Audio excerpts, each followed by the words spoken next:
मी माझ्या आईवडिलांसोबत राहत असते. मी एकुलती एक असल्यामुळे खूप लाडाची असते. माझे आईवडील मला कधीच कशासाठीच थांबवत नव्हते.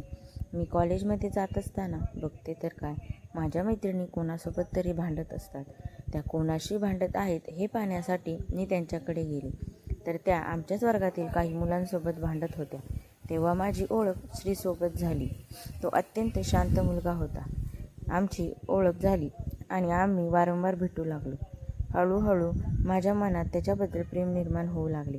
पण मी त्याला हे सांगण्याआधीच मला कळाले की त्याचं लग्न झालेलं आहे, त्याला एक मुलगा आहे.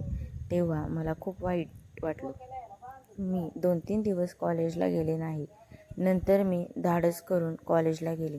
तेव्हा तो माझ्याशी बोलायला येतो, विचारतो, कुठे होतीस, कॉलेजला येत नव्हतीस? पण मी माझ्या मनातील काहीच त्याला सांगितलं नाही.